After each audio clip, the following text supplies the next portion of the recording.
সন্তানদাত্রী, সন্তান প্রতিষ্ঠাত্রী এবং রক্ষাকর্ত্রী। শোন, তোর এই সমস্যা থেকে আমি মুক্তির পথ বলছি। এই চৈত্র মাসে সন্ন্যাস করবে এবং সেই সঙ্গে ভক্তি ভরে শিবের পুজো করবে। সংক্রান্তির আগের দিন উপবাস করে নীলাবতীর পুজো দিয়ে নীলকণ্ঠ শিবের ঘরে বাতি চেপে দেবে। আর তারপর আমাকে প্রণাম করে জল খাবে। একে বলে নীল ষষ্ঠী। এই কথা বলে মা ষষ্ঠী অদৃশ্য হয়ে গেলেন। এরপর ব্রাহ্মণ ও ব্রাহ্মণী দেশে ফিরে গেলেন। দেশে ফিরে তারা নীলের দিন খুব ভক্তি এবং নিষ্ঠার সঙ্গে নীল ষষ্ঠী ব্রত পালন করলেন। এর কিছুদিন পরে মা ষষ্ঠীর কৃপায় তাদের একটি সুন্দর ফুটফুটে পুত্র সন্তান হলো। মা ষষ্ঠীর কথা মতো সেই সন্তানের আর কোনো অনিষ্ট হলো না।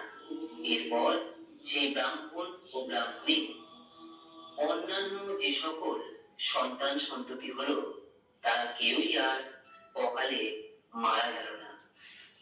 ব্রাহ্মণ ও ব্রাহ্মণী তাদের সমস্ত অহংকার পরিত্যাগ করে ভগবানের সেবা করে তারা সুখের শান্তিতে দিন যাপন করতে লাগলেন।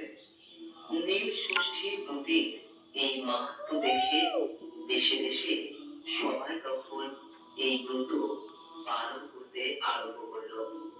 বন্ধুরা, তাই এই বিষয়টি সর্বদাই মাথায় রাখবেন যে ঠাকুর দেবতার পূজা অর্চনা করে মনের মধ্যে কখনোই অহংকার পোষণ করে রাখবেন না, বরং ঈশ্বরের সান্নিধ্যে এলে আমাদের সর্বদা বিনয়ী থাকা প্রয়োজন।